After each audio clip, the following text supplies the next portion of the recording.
വാർത്തകൾ തുടരുന്നു. ഇടുക്കി ഉടുമ്പൻചോലയിൽ മരം വീണ് തോട്ടം തൊഴിലാളി മരിച്ചു. തമിഴ്നാട് തേനി സ്വദേശി ലീലാവതിയാണ് മരിച്ചത്. മേഖലയിൽ 2 ദിവസമായി ശക്തമായ മഴയും കാറ്റും തുടരുകയാണ്. ഇത് വകവെക്കാതെ തോട്ടം ഉടമ പണിയെടുപ്പിച്ചതാണ് അപകടത്തിന് കാരണമെന്ന് നാട്ടുകാർ ആരോപിച്ചു. സമീപ തോട്ടങ്ങളിലെല്ലാം പണി നിർത്തിവച്ചിരുന്നു. മുഹമ്മദ് ആഷിഖ് വിശദാംശങ്ങൾ നൽകും. ആഷിഖ്, എങ്ങനെയാണ് ഈ അപകടം സംഭവിച്ചത്? എന്താണ് നാട്ടുകാരൊക്കെ പറയുന്നത്?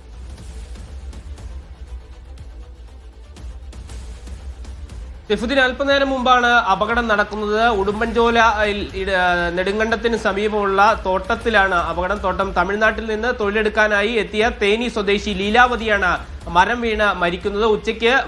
ഉച്ചഭക്ഷണത്തിന് ശേഷം വീണ്ടും പണിക്കിറങ്ങിയ തൊഴിലാളികൾ പണിയെടുത്തുകൊണ്ടിരിക്കുന്നതിനിടെ 60 വയസ്സായ ലീലാവതിയുടെ മുകളിലേക്ക് മരം വീഴുകയായിരുന്നു. തുടർന്ന് ഉടനടി തന്നെ കൂടെ ഉണ്ടായിരുന്ന സഹതൊഴിലാളികൾ അടക്കം ലീലാവതിയെ തൊട്ടടുത്തുള്ള ആശുപത്രിയിലേക്ക് എത്തിച്ചെങ്കിലും ജീവൻ രക്ഷിക്കാനായില്ല. ലീലാവതി മരണപ്പെട്ടിരുന്നു.